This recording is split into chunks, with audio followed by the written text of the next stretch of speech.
Hello, welcome to my channel. Today we will discuss Rollet theorem.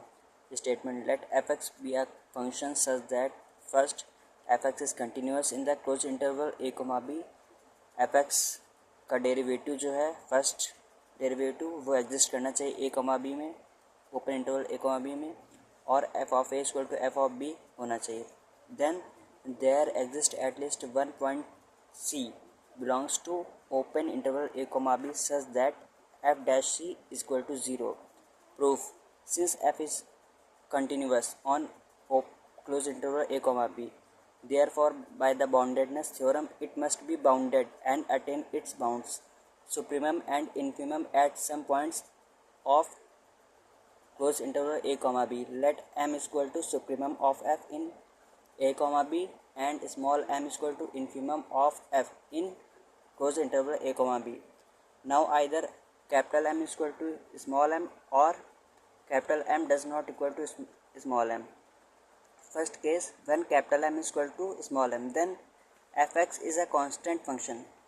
Like जब capital M और small M दोनों equal होंगे तो वे constant function की तरह बिहेव करेंगे. तो derivative of any constant is 0.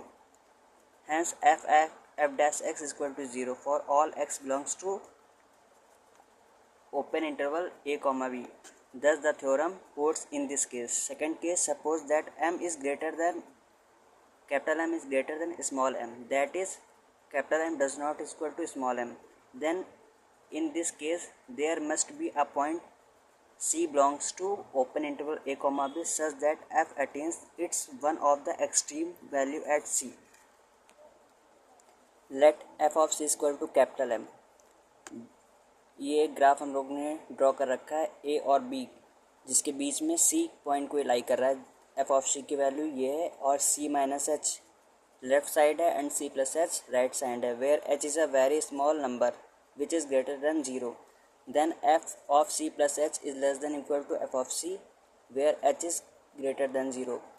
F C minus H is less than equal to F of C. Second equation let कर लेंगे from equation first and second.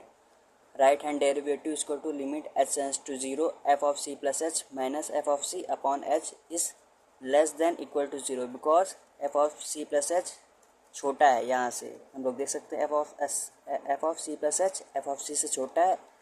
तो हम लोग जब कोई बड़ी निगेटिव वैल्यू में से कोई छोटी वैल्यू माइनस करेंगे तो निगेटिव आएगा which is less than equal to 0. Left hand derivative क्या आएगा, limit H tends to 0 F of c minus h minus F of C upon में माइनस एच होता है, यहाँ पे प्लस एच होता है.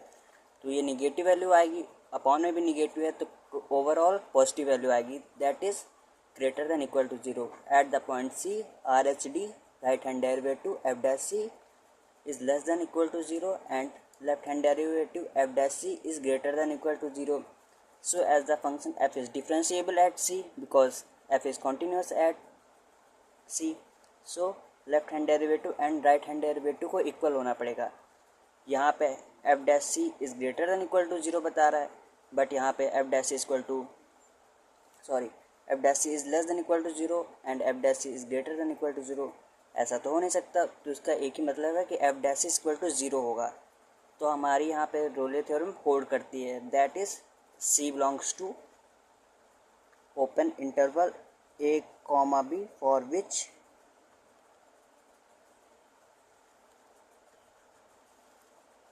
f dash c equals to 0. यही हमारी रोले थ्योरम कहती है.